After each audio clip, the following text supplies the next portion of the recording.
I'll just say hello to our friends on Facebook. Good evening, everybody.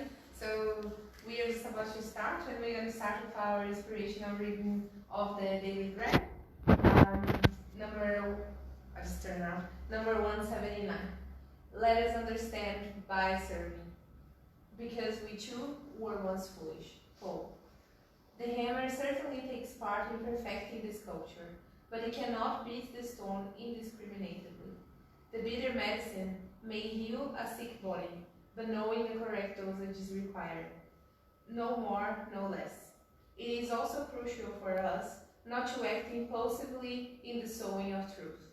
While on the earth, we do not live in a dwelling for angels. We comprise millions of individuals in a maze of clamorous past deaths, yearning for deliverance.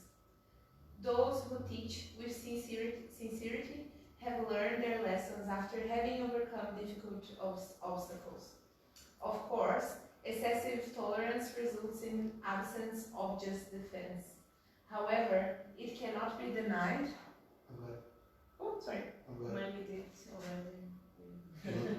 It cannot be denied that in order to educate others, we need a great deal of patience and understanding. Incisive and forceful, Paul was fully aware of this fact. Writing to Titus, he recalls his own incomprehension in the past in order to justify the peace of mind that should characterize our work in the service of the redemptive gospel. We will never reach our objectives by tormenting others' wounds, by pointing out their scars, by commenting on their defects, or by throwing thorns in their face. Understanding and respect must precede our work everywhere. Let us remember our own passage through the lower realms, and let us extend our fraternal arms to our brothers and sisters struggling in the darkness.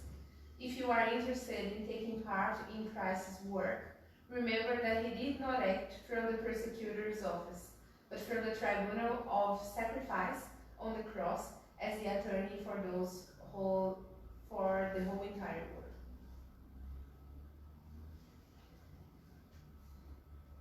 So we're now getting prepared for our initial prayer, calming our minds and our hearts to vibrate at this moment, asking permission of the spirituality here present, of our mentors of this Spiritist group, that you may be with us tonight, inspiring Mani through this lecture, and helping us understand and observe the knowledge. We ask Jesus, our brother, God our Father, for your blessing for this meeting tonight, and that you continue to bless those who could not come, those who for some reason couldn't reach us tonight, that our vibration also reach those who are watching at home, online, close or far away from us in a physical distance, that we may all be connected by our vibrations and our thoughts, that we all be present here tonight in our minds and spirits, that those who have any sort of issue and couldn't reach, that they may them be blessed, and that they can come in the weeks to come. We thank you, God, for the opportunity of being here, learning once more. Hopefully our hearts and our minds are open, and we will leave today a little better than we arrived, willing not just to learn, but to take knowledge with us and practice and act in our lives and teach those around us by example. We thank you for the opportunity of being here in New Zealand, of being here in this country which accepts so many cultures, so many differences. We thank you for the opportunity of being here, learning about friendship, learning about love that should really overcome the distance and obstacles, that we may continue for many years to come, spreading the word of the Spiritism around, that we may be open to listen to people around us and to explain when they have questions, that we may spread the word that we all come here to learn, always with love and patience. We ask your permission to start this lecture tonight. So good.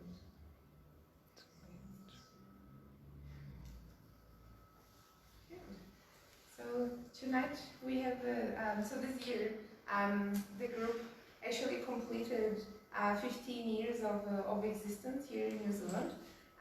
It was during lockdown, so if you guys saw it online, we did several lectures and several events. So during a few weeks we had lectures online to celebrate.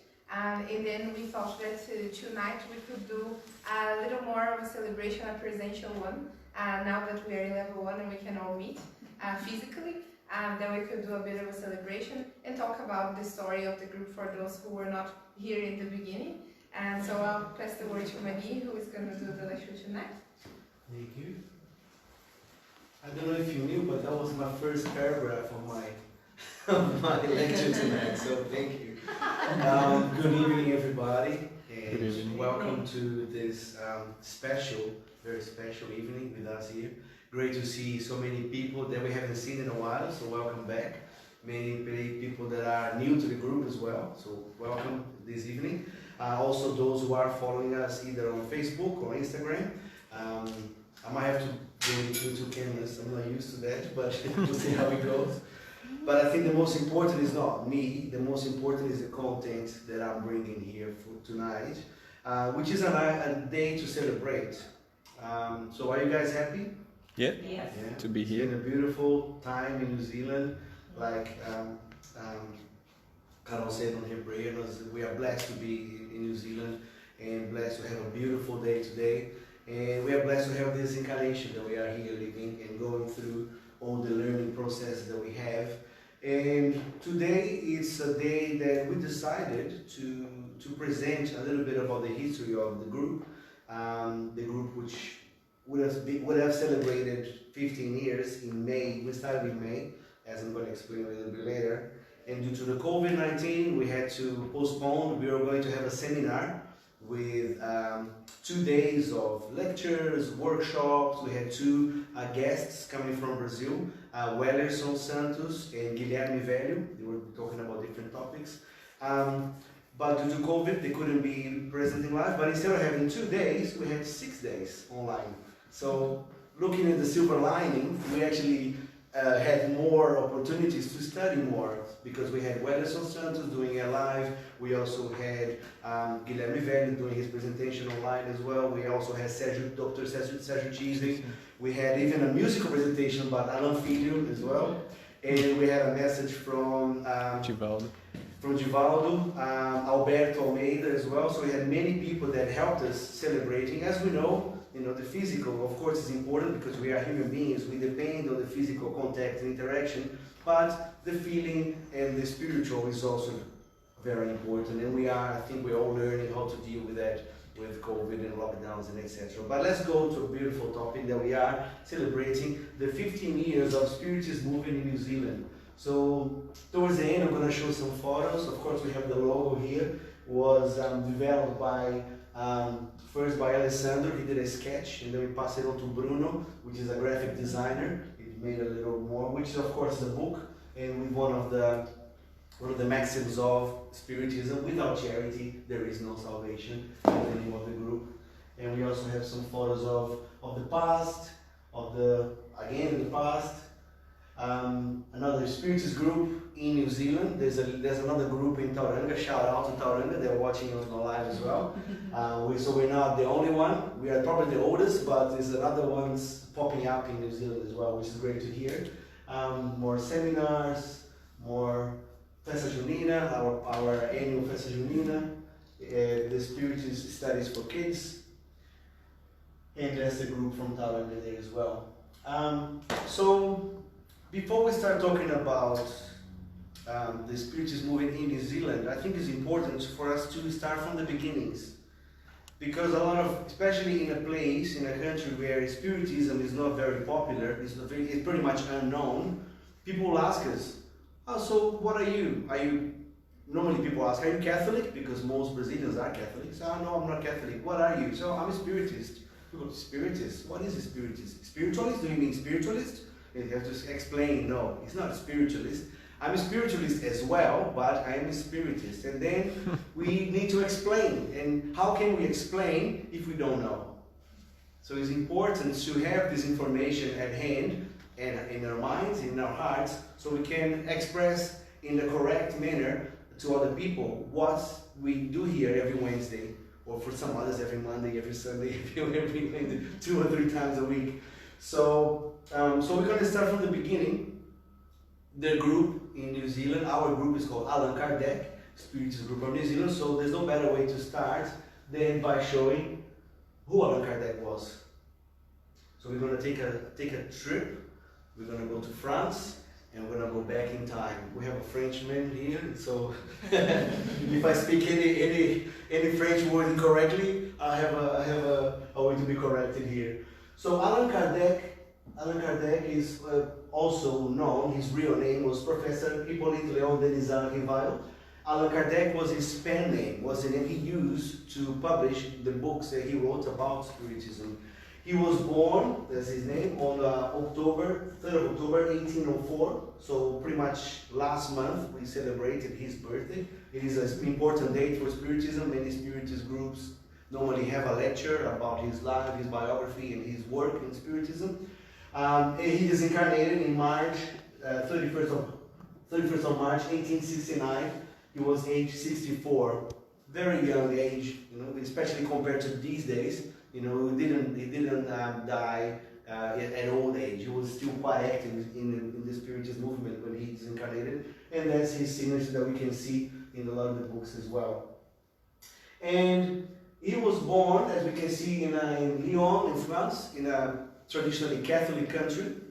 But when he was very young, he moved to Switzerland. He studied in an institute by Pestalozzi. Pestalozzi was, at that time, he was one of the most famous and renowned teachers. His institution revolutionized the way of teaching, where they kind of incited the students to come up with the ideas, not just feed them the ideas, but to come up with the idea, to think about it, to try to find a solution or find an answer to the problem, which is a very old Socratic way of teaching, by the way, you know, the Greek philosopher, where if somebody asks you something, you ask them back the question to see if they can come up with the answer, which Jesus used a lot as well. So he was a very dedicated student of Pestalozzi. So his bringing up was mainly in a country, in Switzerland, which was mainly a Protestant or Christian country. So he came from a Christian Catholic background, but he was in Switzerland when he was studying. And he was a disciple and collaborator of Johann Heinrich Pestalozzi, a teacher in courses in mathematics, physics, chemistry, astronomy, physiology, comparative anatomy, and French in Paris.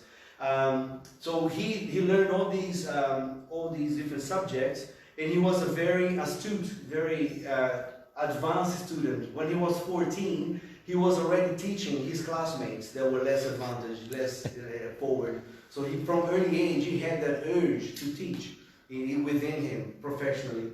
And then when he went back to France, in Paris, he proposed a plan to improve the French public education. As we know, we're talking about the last century, 19th century, actually 2 centuries ago. Education was a privilege, was not a tool that was implemented for all people. So he was one of the first ones to actually propose a plan, and he wrote a book about that with his name, Hippolyte Léon Denis Rivail. And he organized and taught free courses for the underprivileged. For those who haven't seen yet, on Netflix, There's a movie about Kardec. I think it's still there. I watched it a couple of months ago, but if you just type in Kardec, and you can watch the movie, and he shows a lot of his sacrifices and his desire to teach. He was a really excellent teacher. He was a militant of education for democracy and mass access to education. He wanted to make education free and available to most people. But in May 1855, that was the first time that he came into contact with the seance, which was the mediumship phenomena meetings where it was becoming very popular in Europe back in the days. It was a tradition that was brought from America, started with the Fox sisters, and then it was also popular in France and in all over Europe. And then he was invited to one, but then he thought, oh, this is trivial, I don't want to, I'm a serious man, I want to study. But then somebody got, come on, you should come, it's interesting. The tables talk. Tables talk? What? Tables don't have brain, how can they talk? He was a very critical thinker, so he wanted to see with his own eyes what these type of communications were. And then first time he saw, and then he wanted to prove that these phenomena were a fraud. He was skeptical. He did not believe in what was happening. He thought it was some sort of a trick. So he wanted to go to prove them wrong, to prove that it was not real what was happening. But then during the first contacts, I'm right here. During the first contacts by the teacher revived phenomenon of table turning, he realized it was something much more serious than simple entertainment. Because now we have IMAX, television, we have so many different types of entertainment, but back in the days, it was a time of entertainment. The high society in France, in Paris, would get together, not only in Paris, but in other cities in Europe, would get together to watch the tables turn. Not a DJ, like the DJ these days, but different table turning, talking with the rapping and the movements of typically physical manifestation of mediumship. So he was really curious, really interested. He started to learn, and through the communication he gathered from the spirits, he started to develop better ways to communicate. I'm not going to go into many details, but instead of just listening to knocks, like if you knock on the table or on the furniture around, to create like a Morse code, like a spiritual telegrams, he started to actually become more fluid, and the messages will start to come in a more efficient way. So this started in 1855. So from 1855 until 1857, he gathered much information from many mediums, not only one medium, and from many places, not only France. And it's actually interesting in the movie we see that the postman coming with all the letters, and big piles of letters coming from all these places around Europe and the world with different communications talking about manifestation of spirits. And he was very interested in making this information known, because as he heard from the spirits, it was his task, it was his mission to get this information out there. So he gathered all answers from many spirits regarding their origin, so where do the spirits come from, their nature, their fate, and their relationship with the material world. And he found two very interesting things. Two key findings were communication with the spirits, whatever they said, proved the existence of the invisible spiritual world environment. So if there's not a table that is giving the information, it was something else. And they found out that something else was the spirits using that very rudimentary, very physical, very materialistic way of communicating to let them know that there is no death. Our body dies, but our soul moves on, as other traditions already say, or other religions say. But this is a kind of evidence, a kind of a proof that happened, because it's something physical that you can see the communications that they're very specific about the people that is incarnated, giving information about the situation when they were alive and the continuation of their lives when they are in the spiritual world. So this communication allows us to know that world state and customs. So we understood a bit more about the spiritual world through this communication. So he gathered enough information to publish the first book, the Spirit's book. And when the time for the publication came, he was faced with a serious problem. How should he sign the work? Because it's not really his work. He compiled, he put all the answers together in a very systematic and pedagogical way, because that's his background. He was a teacher. So, but it wasn't really his work. The information there was from the spirits, from the spiritual world. But he couldn't really write his name either, because his name was already known as a teacher. So he had previous books about his career, about his teaching job.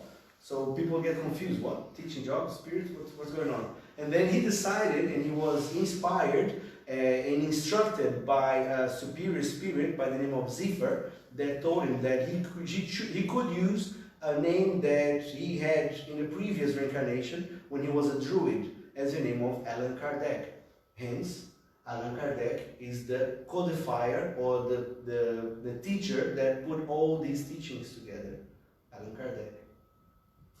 So, as explained again, Hippolyte Leon de Desarrival was a household name from the scientific and teaching background.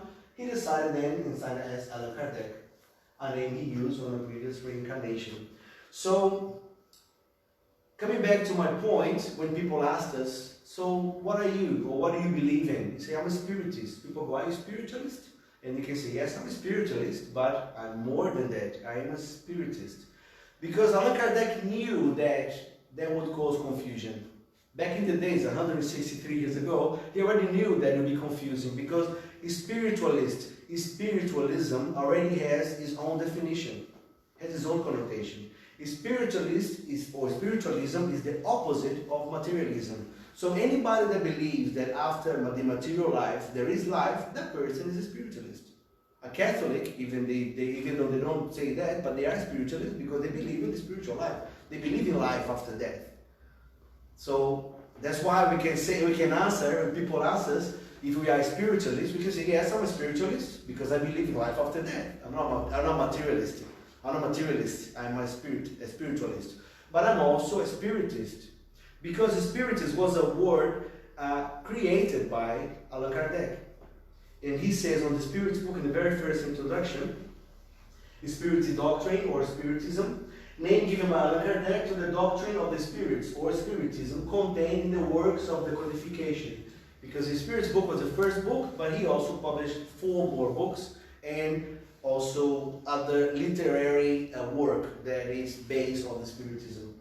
So in the introduction, he already said, new words are needed to convey new ideas clearly, and to avoid inevitable confusion that ensues from using the same term for expressing different concepts.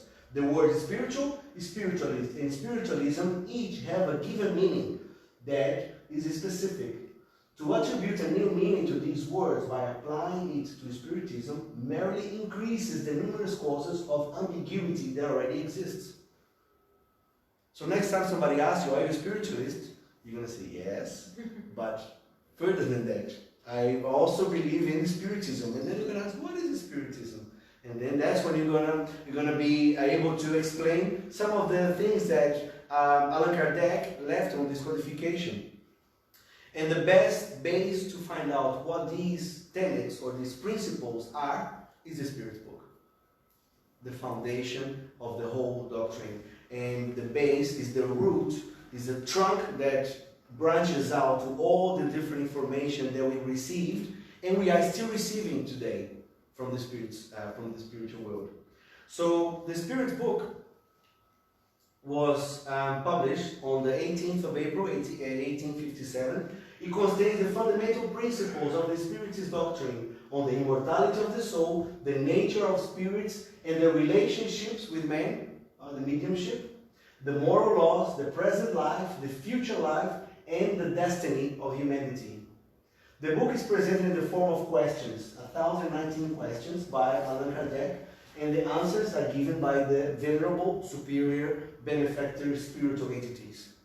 So it's a question and answer, question and answer. So it has 1,019 questions from the second edition. The first edition had 502, I believe, 502 questions.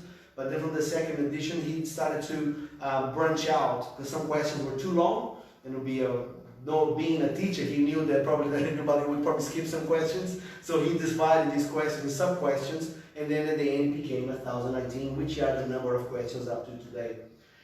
He formed the base of the Spiritist codification, divided into 4 more books. The Minions book, from 1859, the Gospel according to Spiritism, 1861. The first name for the Gospel according to Spiritism was Imitation of the Gospel according to Spiritism. But then the second edition, he took out the name Imitation by instructions of the Spirits, because it is the Gospel according to Spiritism, not imitation of the Gospel. It is actually the Gospel, the New Testament, the Bible. Heaven and Hell, 1865, and the Genesis, 1868. But all the information in these books, the basic information is in the Spiritist book.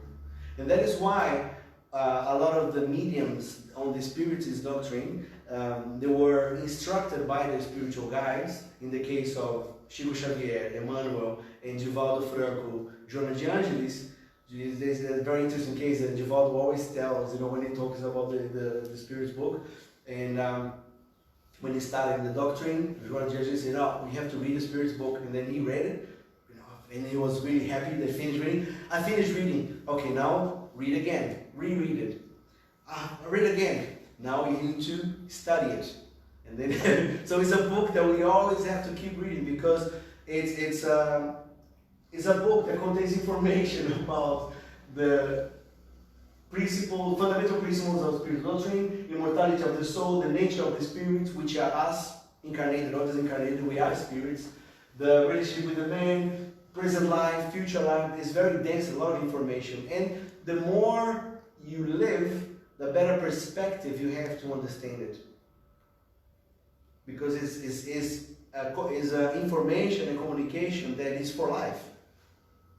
For many lives, actually, I should say. For many lives, many reincarnations. So it is something that all the other books and other information that comes will be more, we have a better use in our life if this foundation of the Spiritist knowledge is strong. So that's why every Wednesday, we study this book, and we've been doing it for 15 years.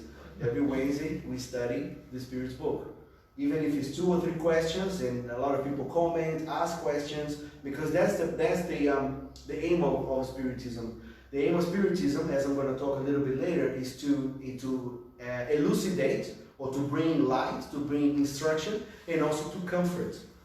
So the more we talk, the more we communicate with others, a different perspective we get from each other. And the more we discuss and talk about it, the more we will learn with this base. Also, there's 2 other works that are very important. There's a posthumous work, Obras Póstumas, that was published after his death. So just some notes, some different instructions, and that his wife, I didn't put her name there, it was my bad, but she was really a great support. Amélie Baudet, I think is her name. And she was a great supporter of him, of his work, and when he disincarnated, she helped put together this book that even gave a lot of instructions for how to continue the Spiritist movement that we see after all these years and all over the world, as we're going to get there as well. And also the Spirit Review, or the Spiritist magazine, that he was the head editor from 1858 until his death, 1868. So it was a monthly magazine. So for 10 years, so 12 magazines, 120 magazines. All this work that we have a resource for us to study and to learn.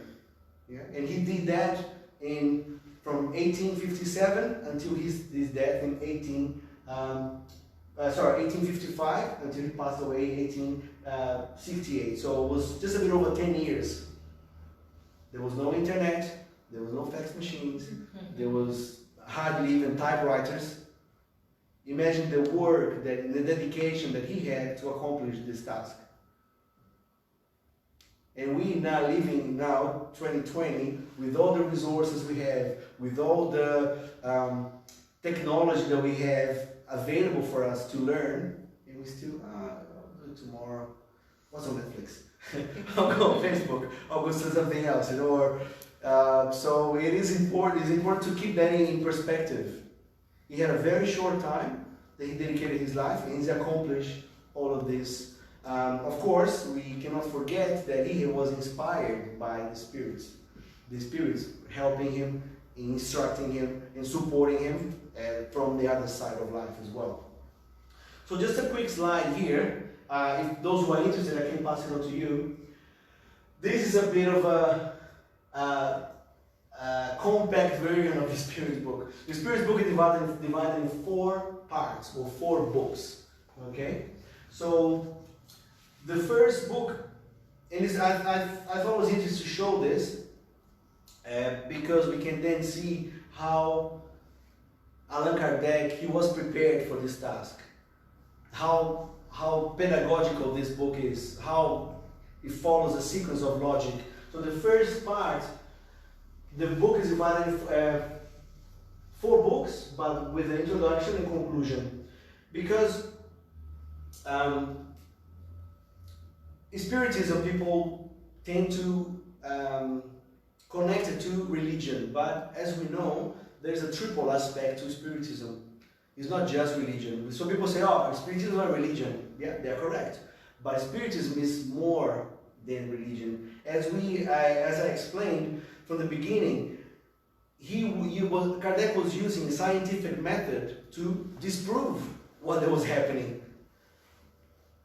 So the first thought of it was actually from a scientific point of view. The communication, when they started to happen, he started to ask these questions. Who am I? Where do I come from? Where do I go? The typical questions of the philosophy. Wondering about the knowledge of who we are in the essence, coming from the Greek culture and Greek school of thought. So all these questions are answered in different parts of the book. Of course, the introduction is pretty much explaining how he got to the point where he got to the point of publishing the book. The first book, Primary Causes. The second book, The Spirit World.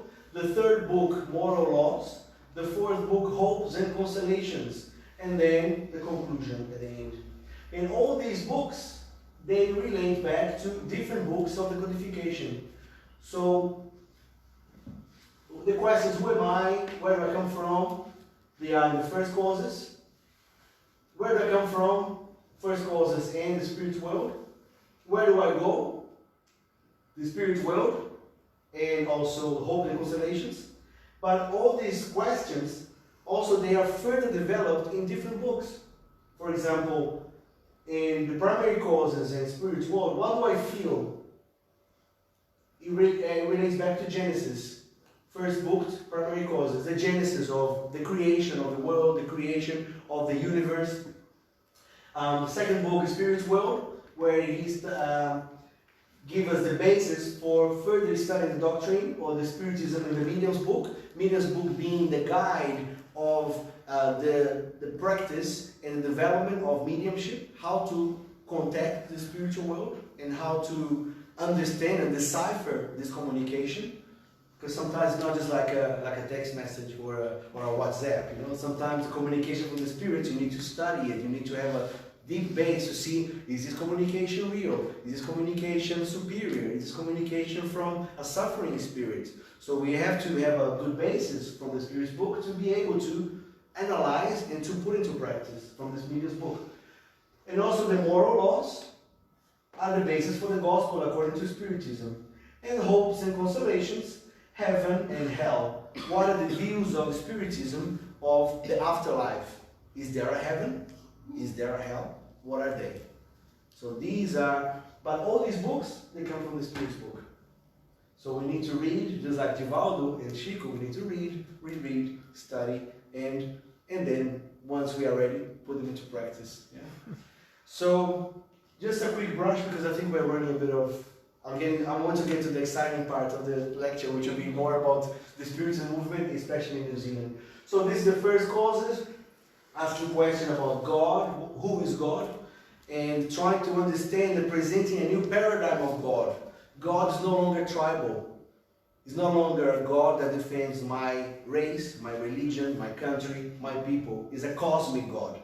It's a God that his laws are making sure that everything in the universe is in harmony, from the atoms or from the quarks, from the DNA, from the quantum physics, also to the harmony of the orbits of the planets and the constellations around the universe.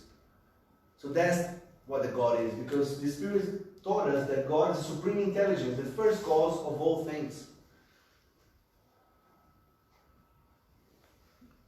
So a different perspective. Since up to then, God was the creator, the Father that made us out of clay and gave us the breath of life, and we were born from Adam and Eve. But this is a different perspective of a much bigger, much cosmic God. And the relation between God, the Spirit, and the matter. Those three being the universal elements.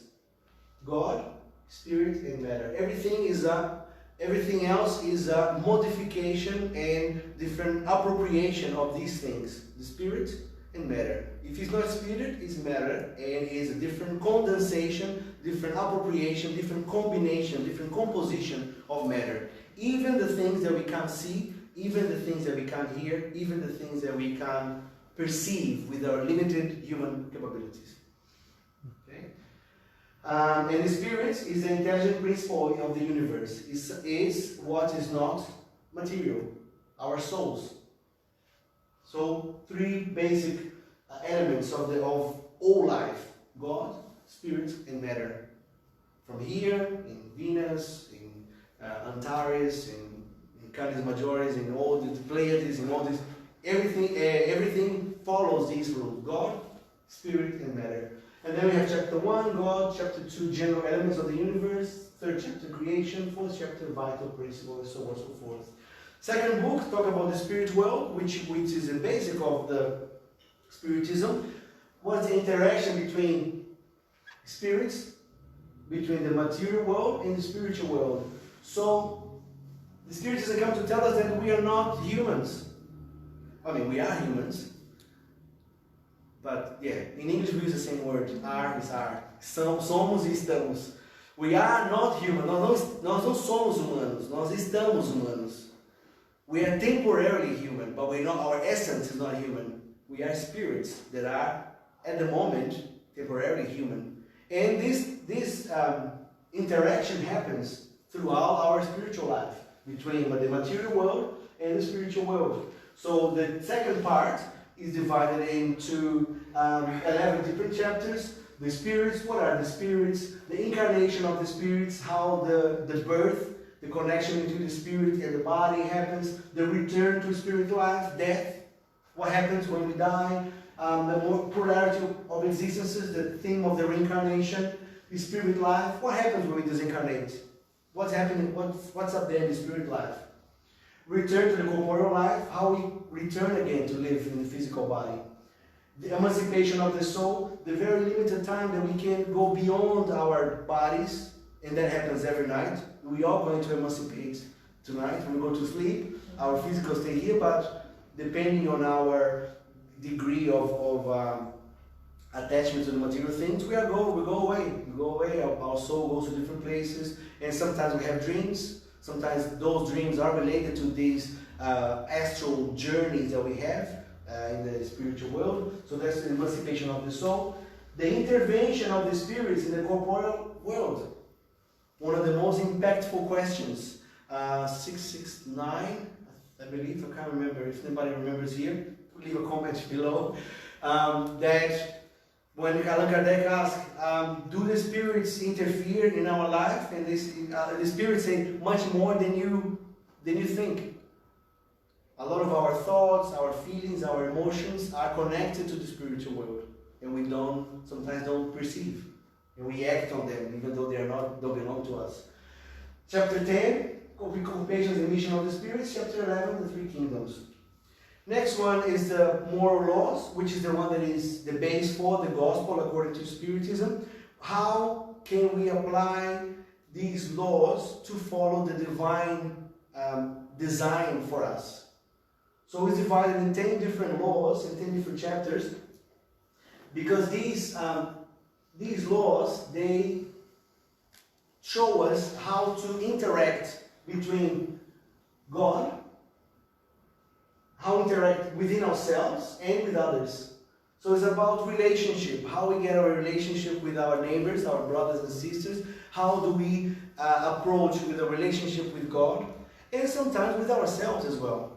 How do I approach life following these laws of adoration, labor, reproduction, destruction, preservation, society, progress, equality, liberty, and justice, love, and charity, which are 3 virtues inside just one law. And all these laws are branching out of the main law, which is the law of love. So these are just ways that we can understand that all these laws are within us. They are in our conscience. That when we were created as spirits, we have this little seed of information that are bound to, not bound, they're destined to be flourish in us, depending on the way we live, the way we have our experiences, independently or not of following Spiritism. Because these laws are universal. They're not exclusive to those who are Spiritists. Okay? Because to adore or to worship, to work, to reproduce, to destroy, to preserve is part of the whole mankind. It's just the way that the spirits gave us a perspective of how we can understand this, to better understand the world we live at the moment.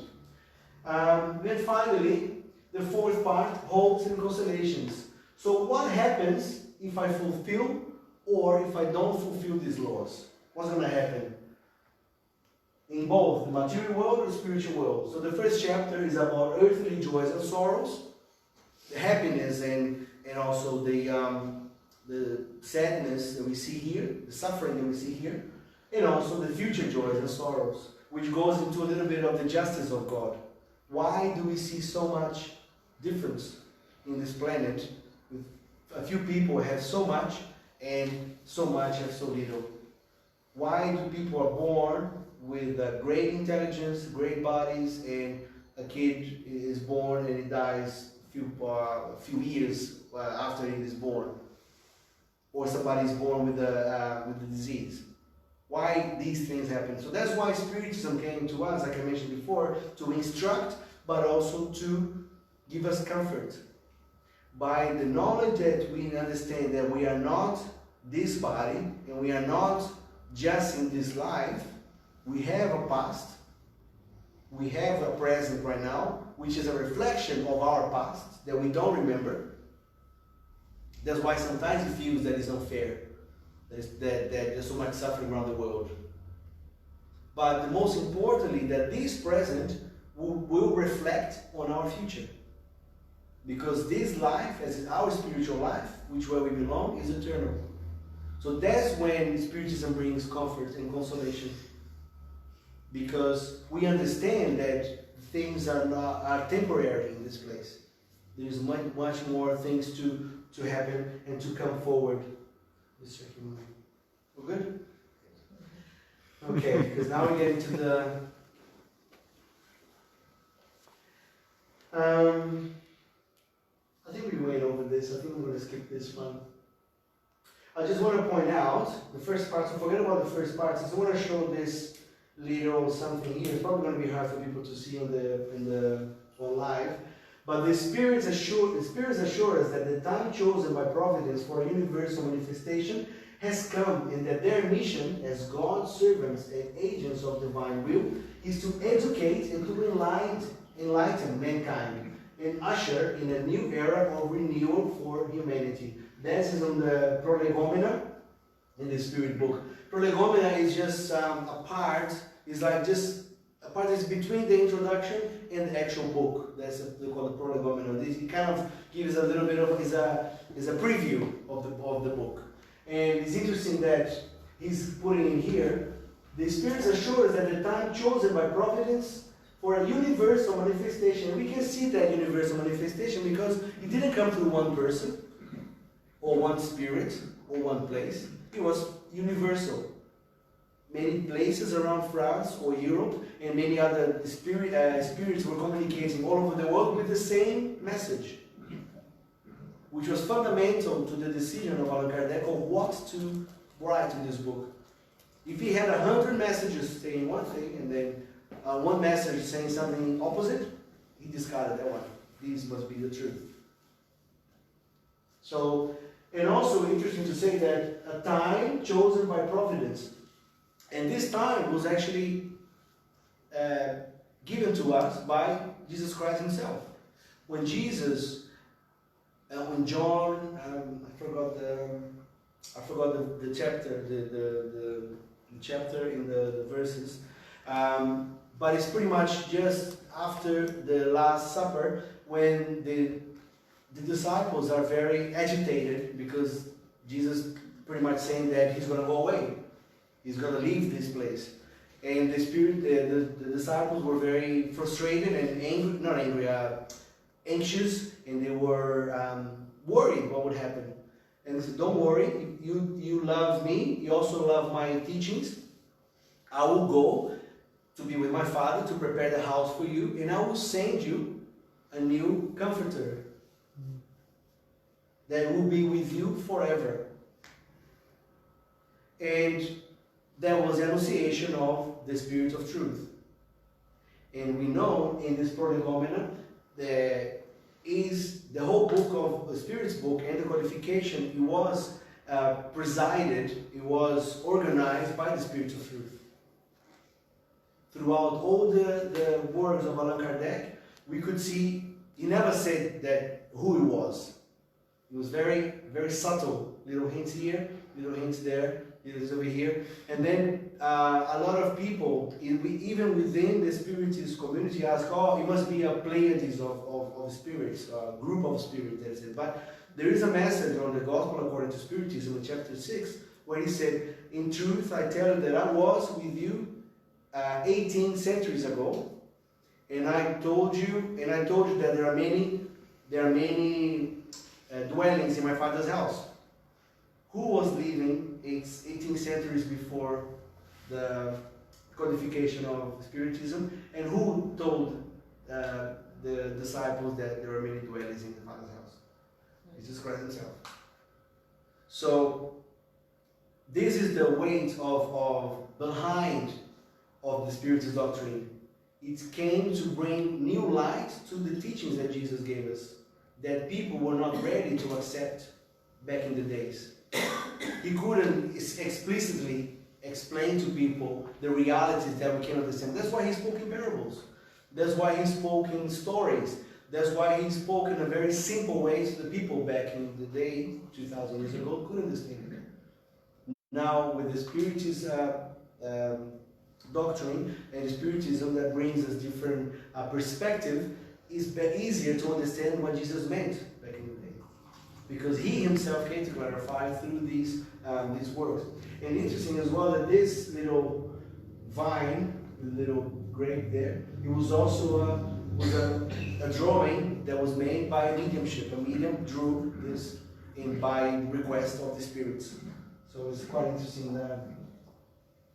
And I think Axel used that in your lecture, explaining about the vine and the juice and the grape. Yeah. So go back to our channel and watch Axel's lecture, please. They give a thumbs up. Okay, so I've gone through this. I think most of it. God is supreme intelligence, first cause of all things, existence and immortality of the soul, and important as well, I left it out, but individuality of the soul. When we die, we are still individuals. We don't go back to a collective sea of consciousness. We are individuals. And the spirits show us that through their communication. Yeah? Somebody disincarnated in the name of Robert, he said, I am here, my name is Robert, I am in this condition. So he knows, he has a conscience of who he is. The spirit progress occurs by the blessing of reincarnation, which is another thing that explains as the justice of God, why there's so many differences in this world. So, in how can we attain perfection? Just like Jesus told us, be perfect. How can we be perfect in only one life? We need many different lives, many reincarnations to follow Jesus' step to reach this enlightenment and perfection. Communication between the spiritual and corporeal worlds. And also, once again, this is not exclusive to Spiritism. The communication between the physical world and the spiritual world has been happening since mankind is mankind. Because mediumship is something that's innate on human beings. We have this condition, it's a physiological condition that we all have capability of achieving one day or one reincarnation. Plurality of inhabited worlds. The many worlds that we see in the universe are inhabited, maybe not in the same dimension or the same level of our physical perceptions, but there is life out there. We are not this only little planet with life among the 200 trillion different planets out there. Free will and law of cause and effect. Yes, when we were born, we're given the free will. We have the ability to choose our own fate. But together with this ability, we have the law of cause and effect. Yeah? Just like I was talking before about this life is a representation of a consequence of a previous one. So we are suffering now the effect that was caused by a previous life. We can remember, we don't remember. Some, actually, more and more, some people are remembering, some kids are remembering, but that's a topic for another lecture. And Jesus is the guide and model for all mankind. The doctrine that he taught and is edified is the purest expression of God's law. The morality of Christ is contained in the Gospels, is the pathway for the secure progress of all human beings. Its practice is the solution for all human problems and the objective to be attained by mankind. Okay? We're going to see a little bit later that Spiritism accepts all doctrines and all religions. We just follow Jesus. Because we find to be that, no, really? 10 minutes? A celebration. 15 years or 15 minutes, okay? Yeah. So, yeah, we are an inclusive doctrine. We are an inclusive set of beliefs. We don't exclude people because they don't follow Jesus. But by following Jesus, we have a certainty of having a guide to a betterment of us and mankind.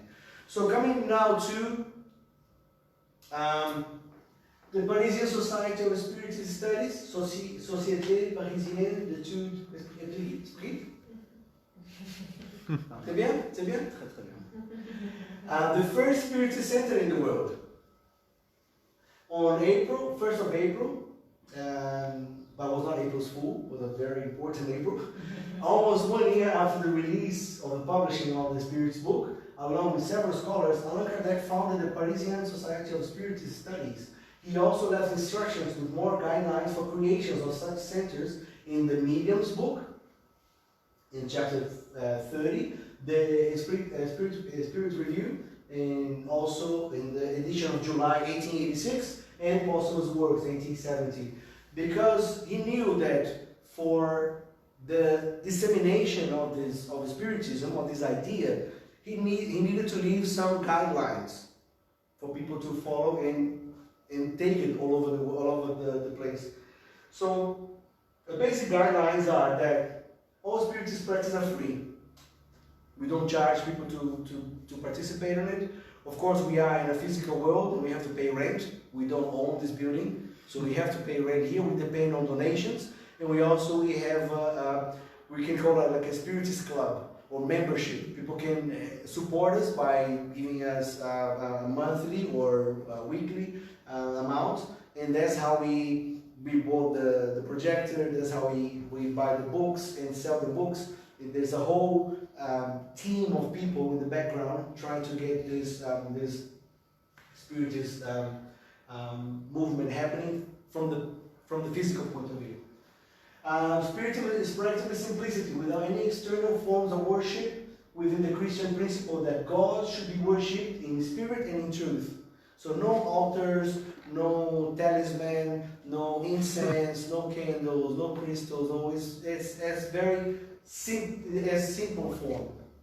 Just like Jesus said, when you pray, you don't need to go you just need to go to your room, to your heart, and pray. We don't need to come here to pray. We can pray anytime. But when we come together to study, it's a simple room where we have 2 or more people in the name of Christ to study Spiritism.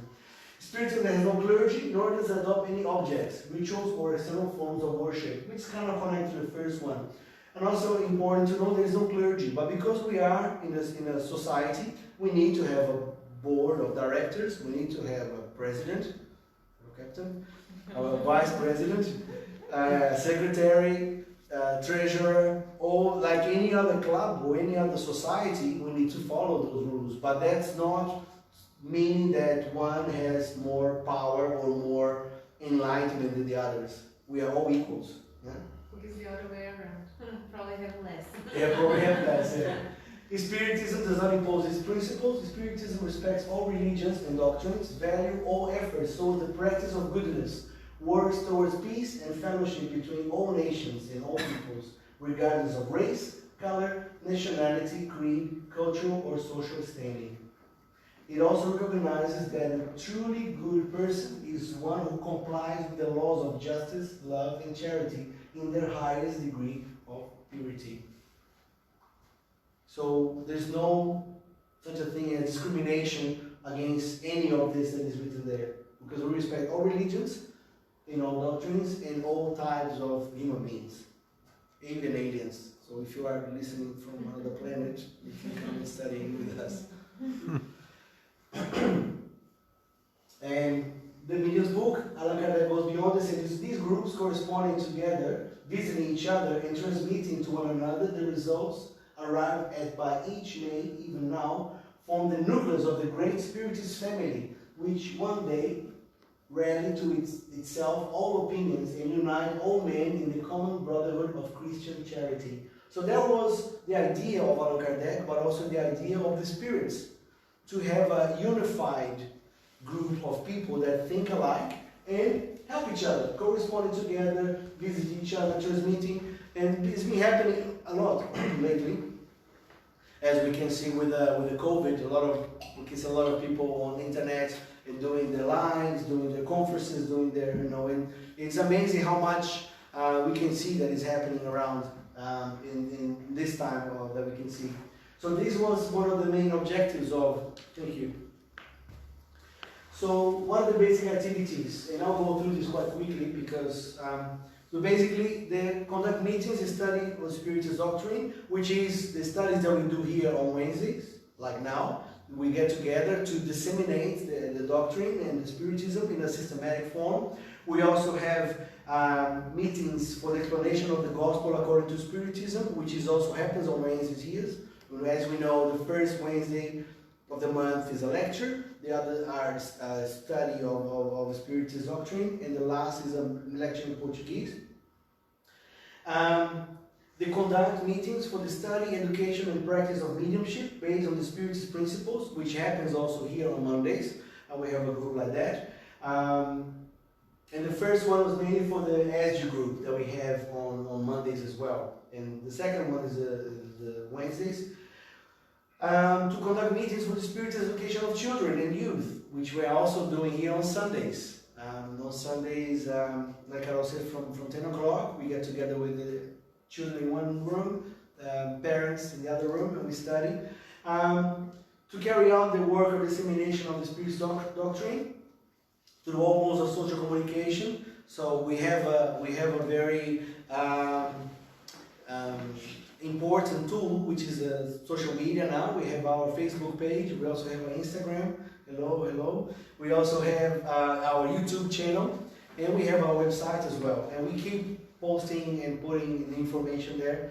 To carry out Spiritist assistance activities for the needy by helping them with their most pressing needs. So all those who have these needs of any spiritual assistance, they can come to us, and they have in many occasions. So to have a chat, to talk a little bit about it, and we are open to that as well. To encourage and offer guidelines to individuals who attend their meetings towards implementing and maintaining the gospel at home practice. So all of those who are here in the room, who are watching, if they want help of implementing this activity, gospel at home, we have the means to help you, to offer you. These days, it's not like Kardec days where we had to read things from a book written by a pen. Now we can go online. There's a website. There's actually an app called Kardecpedia. All the books are there. You can read in English, Portuguese, French, Spanish, and I'm not too sure, other languages as well.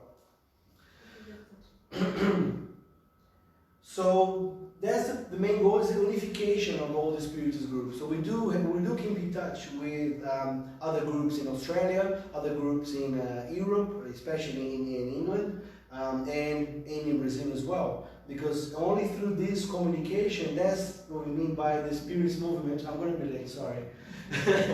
By the Spiritist Movement, we are encouraging others to read, to analyze, to study this beautiful doctrine that we have. And all this is organized by the International Spiritist Council. It was founded in 28th of November 1992. It is an organization resulting from the unification on a worldwide scale of representative associations from each Spiritist movement within the various countries.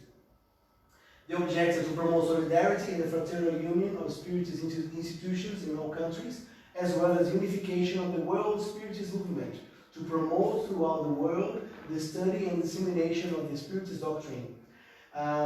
So they do have on their website, they have all the books also to download, they have information on where to find the Spiritist group all over the world, because there are 35 countries that are represented by the International Spiritist Council. We are there as well. We are under the in observation countries. We've been in observation for 15 years, but we're still there. And it has approximately 20 million followers. 20 million followers all around the world. And it has influence, social movement of healing centers, or spiritual treatment centers, charity institutions, and hospitals, involving millions of people in dozens of countries, with the greatest number of adherents in Brazil. So how does that, I'm probably going to be here for another 10 minutes, but this is how all that representing New Zealand and how this is happening in New Zealand. So, as we can see, this is the logo of the group. It all started with Eduardo Manuel Araújo, over here. He was here in New Zealand studying English with his family. He came here, located here with his family to study English.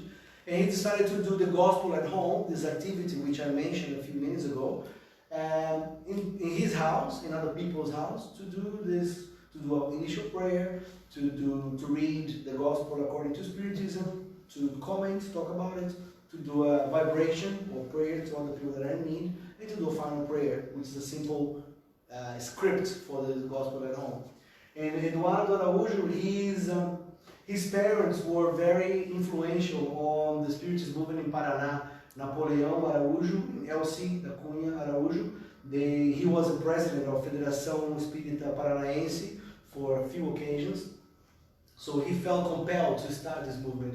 But a big push was when Divaldo came here so the first meeting was in May 2005.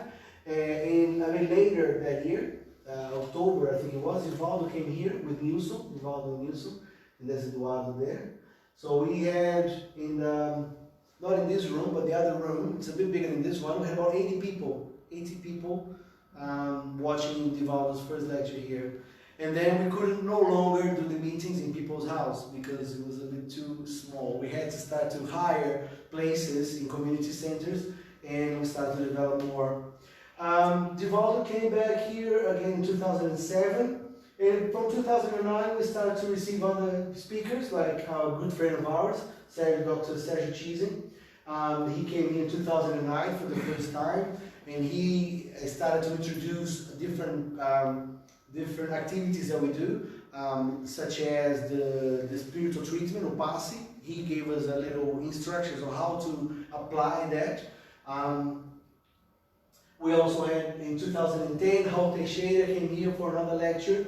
He was doing a tour of Australia and New Zealand. We were lucky enough to have him here to bring in more enlightenment and more inspirations to work on the mediumship courses that we are doing now. We've been doing for the last 2 years. So it's been a very slow process, but we can see that all the seeds that have been planted from many years ago, such as Divaldo's last visit here, 2012, and we can see here. But also, more recently, 2017, we had Elsa Rossi. At that time, she was the vice president of the Spiritist International Spiritist Society Council. So she came here to give us a talk, and we can see some of the people that are here in this room that are here as well. Was with her lovely and loving touch of explaining the whole movement in England as well, how it happened there.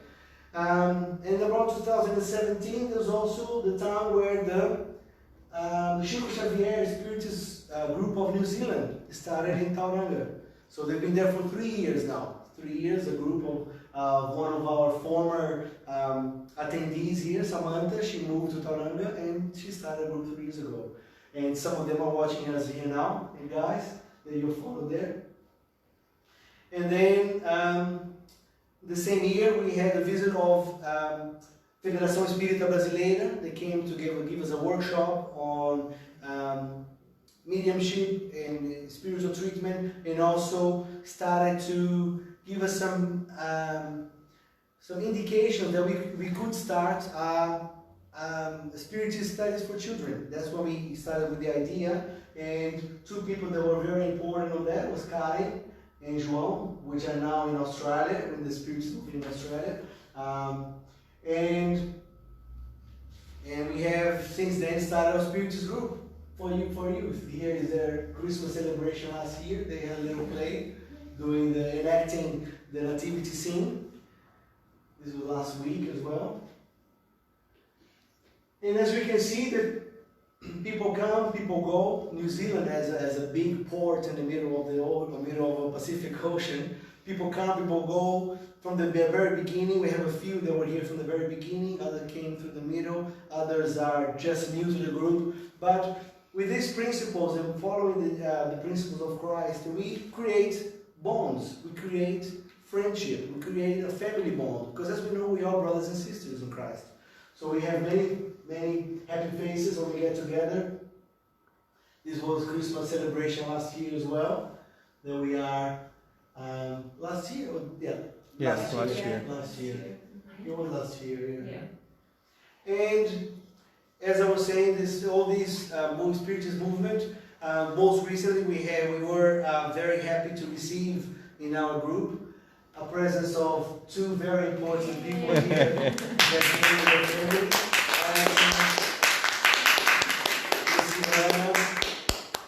And their family, which are also here as well, Selina and Tali. So, which, as we know nothing in this life is in our plans, and we know that soon, we don't know when, they're about to go to different shores, continue spreading the teachings of Spiritism, but we like to take this opportunity because we don't know if this is going to be the last lecture for this year, but we'd like to thank you, Edson and Luciano, for being such a good Spiritist friends and brothers in Christ, brothers and sisters in Christ. Okay, so thank you very much.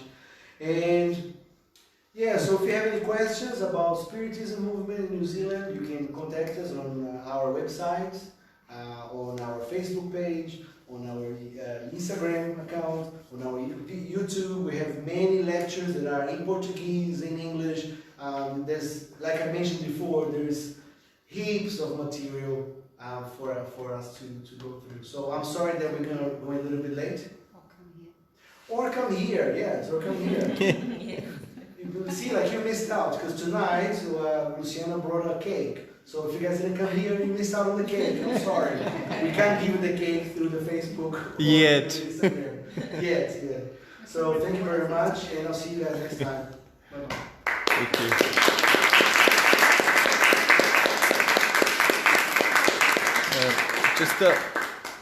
Can I just make a small question quickly? I think it's, yeah, okay.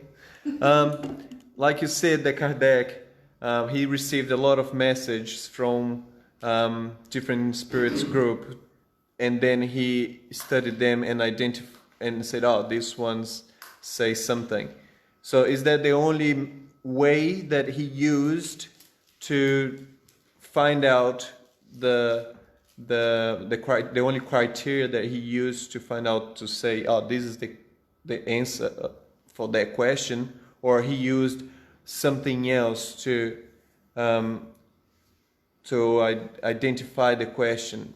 Did it have to comply to something else, or just the amount of message that he got and then he analyzed it? Also the content of the message. The content of the message, depending on the language they use, depending on what instructions came, and because soon he realized that it was a doctrine that followed Jesus Christ. So if it was something totally against that as well, he would disconsider that. So there was many other ways of finding out, because he was a great teacher and a great studious person. So he would have ways of finding the validity of all those messages as well. Yeah. Thank you.